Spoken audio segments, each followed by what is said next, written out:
예, 오늘은 창세기 강의를 잠시 내려놓고 설립 주년이니까 마태복음 4장 17절에서 20절까지 말씀을 가지고 여러분과 함께 은혜를 나누고자 합니다.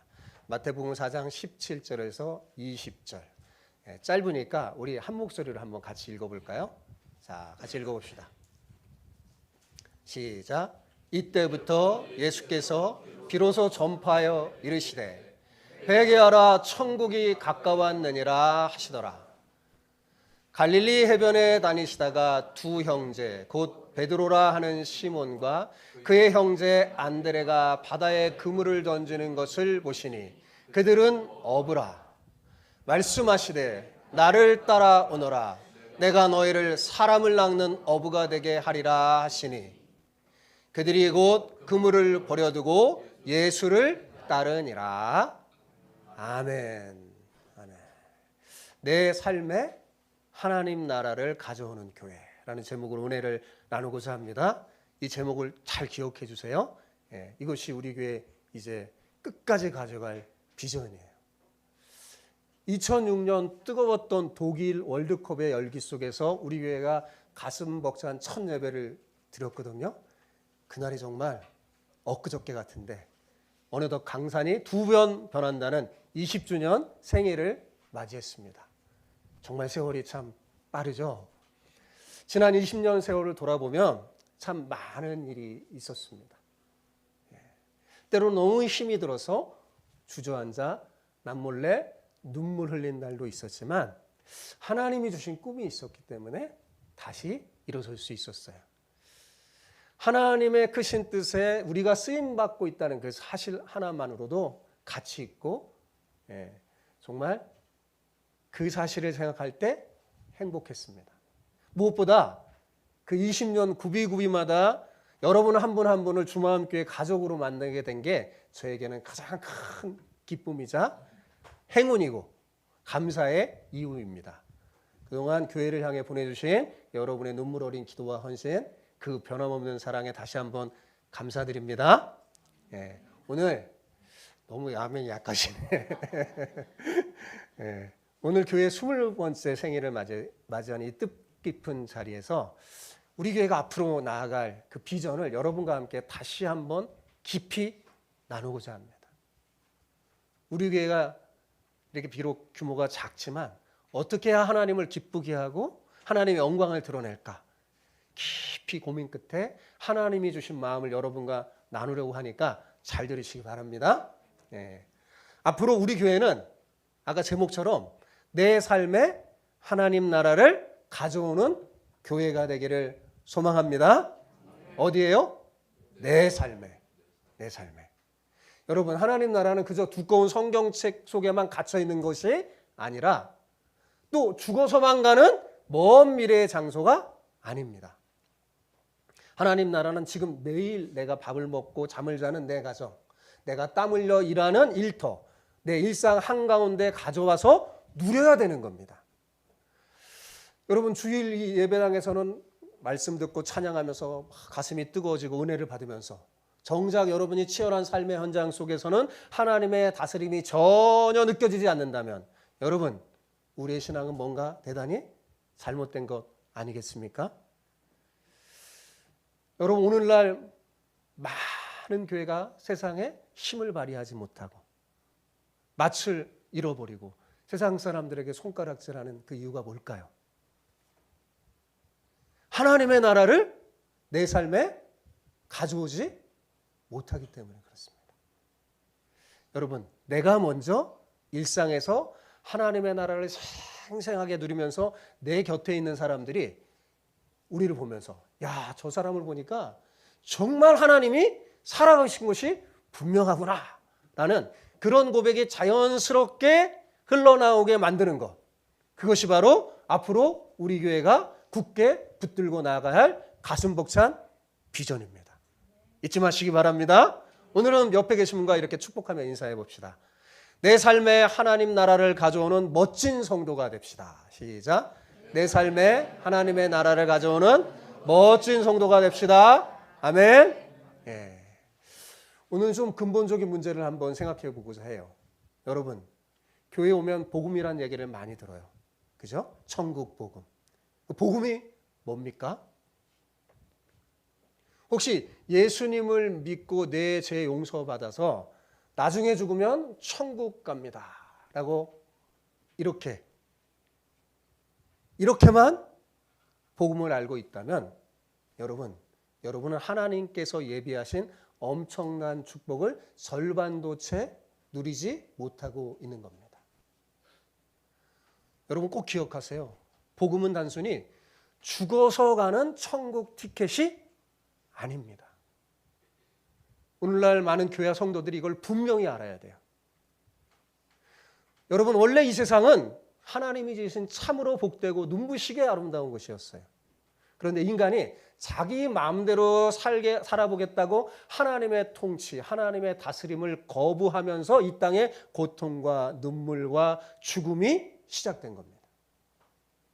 복음은 바로 이렇게 망가질 대로 망가진 세상 한가운데 울려 퍼진 하나님께서 주신 기가 막힌 기쁜 소식이에요. 그것이 뭘까요? 그것은 앞으로 예수님이 올 텐데 우린 이미 왔죠. 이 예수님을 내 마음의 왕으로 모시고 그분의 다스림을 받는다면 죽어서가 아니라 지금 바로 여기서부터 하나님의 나라를 누릴 수 있다는 가슴 벅찬 하늘의 약속입니다. 이 가슴 벅찬 기쁜 소식을 아주 오래전서부터 구약 성경의 선지자들이 예언하고 또 예언했어요. 그중에 특별히 이사야 선지자는요, 장차 하나님이 통치하는 완전히 새로운 나라가 올 것이라고 아주 분명하게 예언했습니다. 그는 이것을 좋은 기쁨의 소식이라고 말하면서 이 좋은 기쁨의 소식, 즉 복음, 이것을 전하러 산을 넘는 자의 발이 너무나 아름답다고 얘기했어요. 복음이 바로 이사야 선지자가 말하는 여기에서 나온 거예요. 하나님이 통치하신다. 장차 하나님이 통치하시는 나라가 올 것이다 라는 게 그게 복음이었어요. 그렇다면 이 하나님의 나라가 구체적으로 어떤 모습으로 우리의 삶에 찾아올까요? 이사야 선지자는 이사야 32장 1절 2절에서 장차 오실 한 왕에 대해서 이렇게 묘사하면서 그 왕으로부터 새로운 나라를 이렇게 묘사하는 거예요. 자, 이사야 32장 1절 2절 같이 한번 볼까요?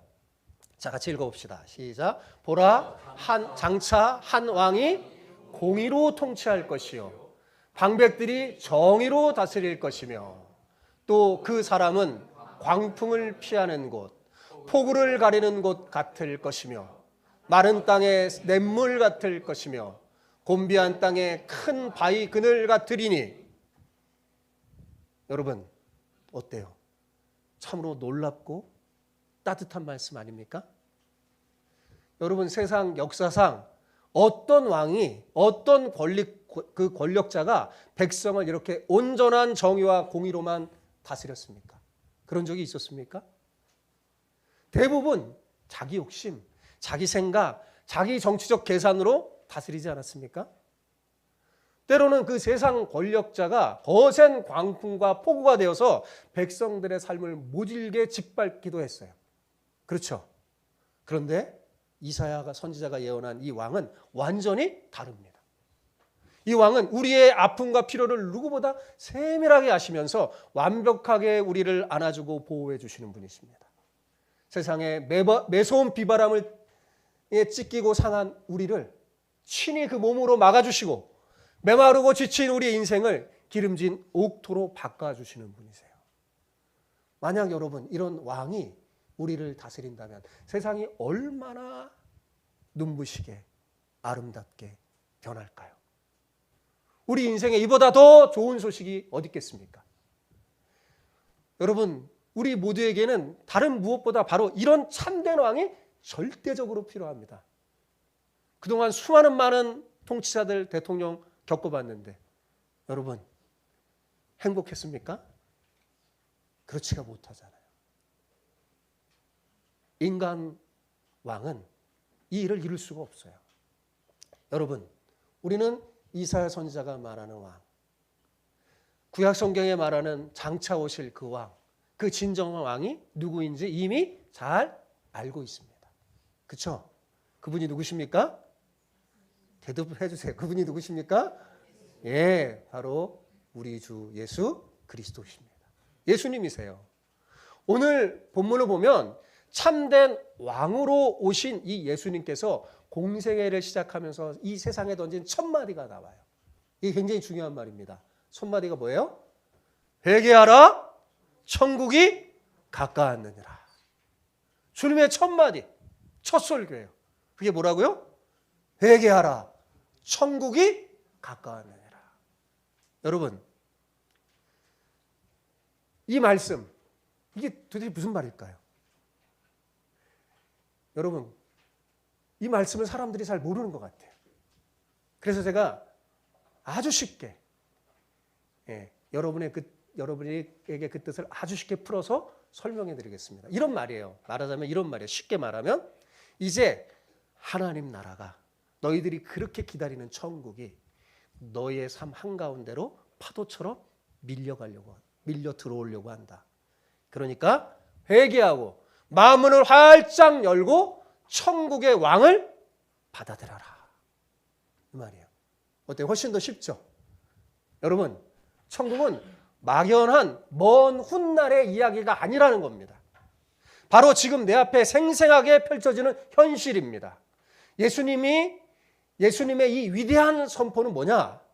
참된 회개를 통해 천국의 왕이신 이 예수님을 온전히 모셔드리고 그 눈부신 하나님의 나라를 매일매일 생생하게 누리라는 가슴 벅찬 초대예요. 초대. 자, 그렇다면 여러분, 이 하나님의 나라가 내 삶에 찾아오면 과연 어떤 일이 벌어질까요? 오늘 본문에 나오는 베드로와 안드레를 한번 보세요. 그들을 통해 잠깐 짐작할 수 있어요. 자, 그들은 누굽니까? 고기를 잡는 평범한 어부였어요. 그 어부에게 천국의 왕이신 예수님이 찾아오자 어떤 일이 벌어집니까? 그들의 인생이 단번에 사람을 낚는 어부로 전혀 다른 새로운 삶으로 바뀌죠. 고기를 잡던 어부에서 누구요? 사람을 살리는 어부. 여러분, 우리 인생도 똑같습니다. 예수님이 내 삶의 진짜 주인이 되어 다스리면 예전에 놓지 않으려고 아등바등 붙잡았던 세상의 것들이 더 이상 내 마음을 쥐고 흔들지 못해요. 대신 내 안에 하늘의 가치관을 품고 살아가는 가슴 벅찬 변화를 여러분이 직접 경험하게 될 겁니다. 자, 예수님을 만나기 전에 베드로와 안드레의 평생 소원이 무엇이었을까요? 자, 힌트, 그들은 어부예요. 평생 소원이 뭘까요? 그렇죠. 고기를 많이 잡으려면 바다의 풍랑이나 막 날씨가 안 좋으면 안 돼요. 그 풍랑, 날씨가 안 좋은 것들이 없어져 갖고 고기를 많이 잡아서 배에 가득 채운 걸 만선이라고 하거든요. 우리 친구들. 만선이 되면요, 부자가 되는 거예요. 그게 소원이에요. 그런데 이들이 예수님을 만나 하나님 나라를 경험하자 그저 물고기를 잡는 어부에서 사람을 살리는 어부로 완전히 뒤바뀝니다. 실제로 물고기를 가득 차는 경험을 했어요. 근데 그걸 다 내려놓고 누굴 따라요? 천국의 왕이신 예수님을 따라요. 왜요? 가치관이 변해버렸어요. 인생의 목적과 질서가 송두리째 뒤바뀌어버린 겁니다. 예수님께서 이들에게 전혀 새로운 차원의 삶을 선물한 것입니다. 예전에 예수님을 향한 영화가 있었어요. 그 영화에 예수님이 베드로 안드레를 부르면서 딱 하는 말이 뭐냐면, 야, 우리가 세상을 변화시키자. 나를 따라보라. 세상을 변화시키자. 이렇게 말씀하시더라고요. 자, 이제 이들은 고기를 많이 잡아서 세상에서 성공하는 그런 평범한 어부가 아닙니다. 내 삶에 하나님 나라를 쑥 가져오고 그리고 그 흘러넘치는 행복을 다른 사람에게도 전해주는 참으로 위대하고 아름다운 삶을 살아가게 된 거죠. 여러분, 하나님이 나를 다스리잖아요. 그럼 우리 인생에 전혀 다른 새로운 질서가 찾아옵니다. 당장 우리의 기도 제목부터가 달라지죠. 예전에는 내 욕심, 내 욕망을 채워져야만 행복한 줄 알았어요. 그리고 많은 사람이 교회 다니는 목적도 바로 내 욕망, 내 욕심을 채우려고 다니는 사람도 많아요. 하지만 진짜 예수님을 만나면 이제 내 삶을 통해 하나님의 뜻이 이루어지는 것을 보면서 예전에 몰랐던 전혀 다른 차원의 진짜 행복을 느끼게 됩니다. 한번 상상해 보세요. 여러분이 세상에서 사업에 크게 성공해서 돈을 산더미처럼 번다고 해서 과연 그것이 진정 여러분을 행복하게 해줄까요? 절대 그렇지 않습니다. 오늘날 부자들도 보세요. 그들이 정말 행복한가? 왜 그렇게 돈을 많이 가지면서도 술에 취하고 방탕하며 때로는 목숨까지 내어놓고 자살을 할까요? 그게 정말 그들의 삶에 행복을 주지 못하기 때문에 그렇습니다. 아무리 물질이 풍성하게 내가 움켜쥐고 있어도 그것을 하나님의 목적대로 바르게 사용하고 흘려보내지 못하면 그 돈이 오히려 우리 영혼에 독이 된다는 사실을 우리는 너무나 잘 알고 있지 않습니까? 여러분, 하나님의 나라는 그저 내 기도 제목 몇 가지, 또 내 작은 소원 몇 가지가 이루어지는 정도의 그런 가벼운 축복이 아닙니다. 내 가정, 우리 공동체를 완전히 뒤바꾸는 전혀 새로운 차원의 삶이에요. 이 위대한 하나님의 나라가 내 삶에 일어나면 참으로 기적 같은 일이 벌어집니다. 여러분, 사도행전의 초대교회 성도들의 모습을 한번 상상해 보세요. 자, 그들은 어땠습니까? 그들이 자기의 삶의 천국을 세상 사람들에게 보여줬어요. 만약 누군가 억지로 그들의 지갑을 열게 하고 돈을 나누라고 강요했으면 이들 10중 8구 다 화내면서 다 떠났을 겁니다. 근데 그들은 마음에 자신의 왕자에 예수 그리스도를 왕으로 모셔드렸어요.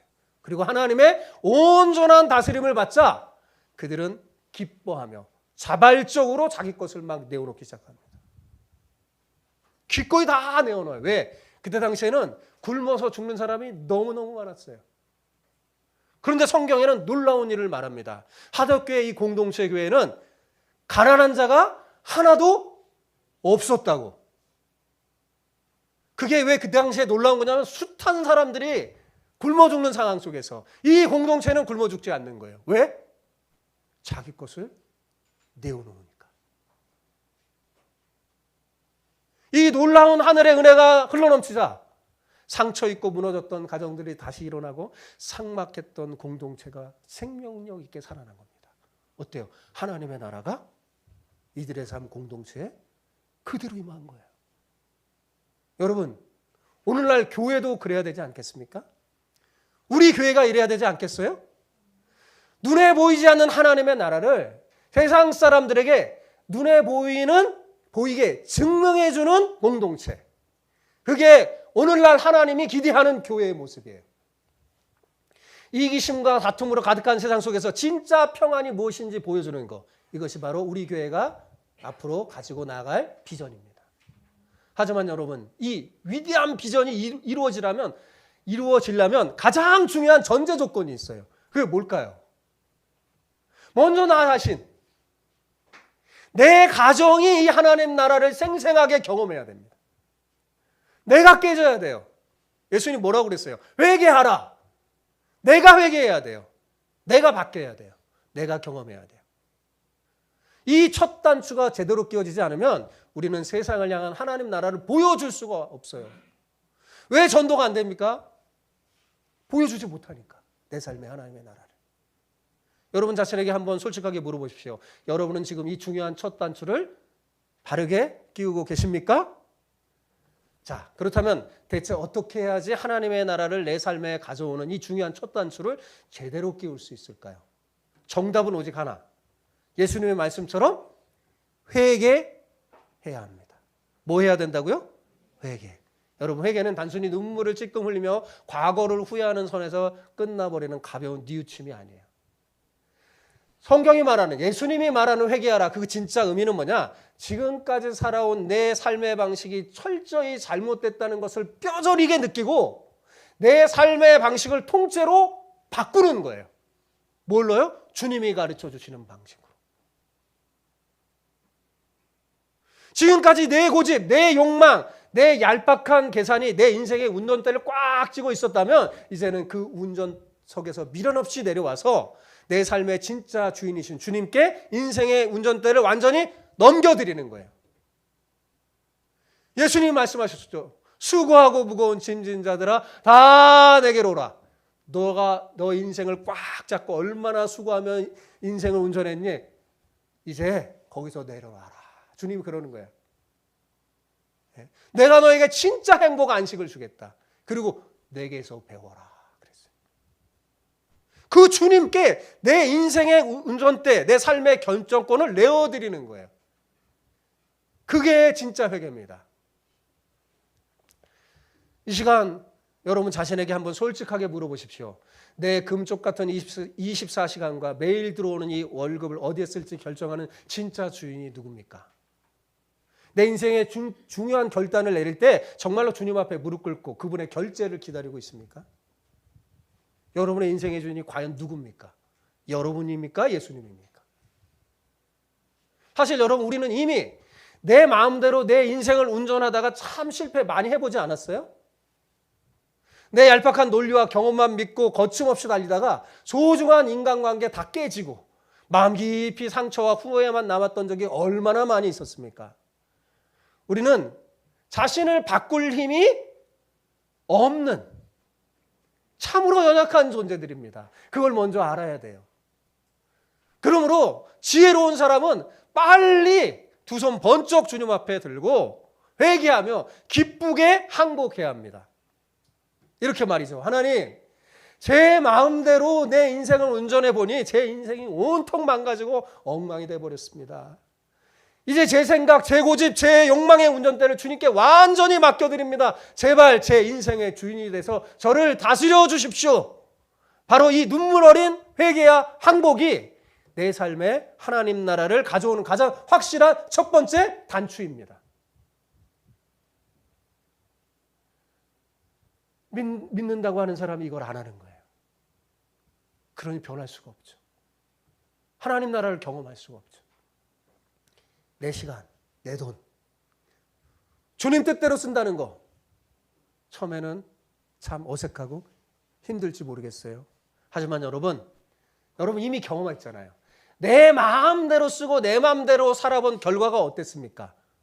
솔직히 여러분 정말로 삶이 나아지고 행복했습니까? 아니잖아요. 우리는 솔직히 인정해야 합니다. 우리는 많이 망가져 있습니다. 다시는 안 그럴게요 해놓고 뒤돌아서는 똑같은 잘못을 반복하는 그 어린아이처럼 여러분 우리가 하나님 앞에 얼마나 많이 그랬어요. 그죠? 여러분 우리의 굳은 결심과 얄팍한 자기 논리로는 결코 내 자신을 바꿀 수가 없어요. 사실 믿음도 내 힘으로 다 되는 게 아닙니다. 입술로 믿습니다 해서 그게 진짜 믿음이 아니에요. 진짜 회개는 나를 정당하던 그 고집스러운 논리마저 철저히 깨트려 버리는 겁니다. 깨트려 버리는 거예요. 탕자처럼 다 내려놓고 돌아오는 거죠. 내 의지와 힘이 그토록 약하다는 것을 여러분 먼저 깨달아야 돼요. 그럼 깨달았다면 이제 어떻게 해야 될까요? 내 이 부족함을 인정하고 인생의 결정권을 온전히 어떻게 해요? 주님께 넘겨드려야 되는 겁니다. 주님이 내 삶을 결정하도록 여러분 충분히 말씀을 읽고 기도하고 계십니까? 여러분 내 마음은 그리스도의 집이라는 아주 짧은 책이 하나 있어요. 그것이 거기에서 그 책이 말하는 게 제가 지금 말하는 거하고 거의 똑같습니다. 예수를 믿는다고 내 마음에 받아들였는데 삶의 운전대를 예수님께 안 주는 거예요.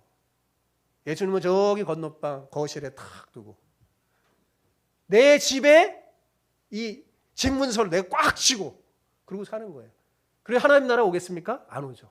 근데 거기 그 책에 경험하죠. 하나 둘씩 다 내어놓고 나중에 그 책에 보면 자기의 집 문서를 마음의 집 문서를 주님께 양도하는 거예요. 그때 비로소 하나님의 나라가 오는 겁니다. 내 욕망을 내려놓고 주님께 결정권을 이양할 때 비로소 내 자신이 진짜 행복해지고 우리 가정과 공동체도 진짜 행복이 찾아오게 될 겁니다. 저는 오늘 이 예배의 자리에서 참석한 여러분 모두가 정말로 행복하고 하나님 나라를 누렸으면 좋겠습니다. 자, 그러려면 그 참된 행복을 누리려면 어떻게 해야 될까요? 방법은 딱 한 가지. 제가 말했잖아요. 뭐예요? 진짜 제대로 회개하고 오직 하나님이 여러분의 삶을 다스려야 합니다. 나보다 나를 더 잘 아시는 하나님이 나를 다스리는 것, 그것이 여러분 내 인생에 가장 옳고 유익한 길이기 때문입니다. 솔직히 우리는 지금까지 내 마음대로 내 고집대로 충분히 살아오지 않았어요? 어린아이들 제일 잘하는 거잖아요. 내 마음대로 할 거야. 여러분 아이들 그 마음대로 왜 못하게 해요? 망가지니까. 그렇잖아요. 어느 정도 성숙하지 전까지 기다리게 하잖아요. 그렇잖아요. 성숙하기 전에 그 마음대로 막 살면 어떻게 돼요? 완전 망가지니까. 그렇게 하잖아요. 우린 이미 그렇게 경험해 봤잖아요. 충분히. 그 결과 어땠습니까?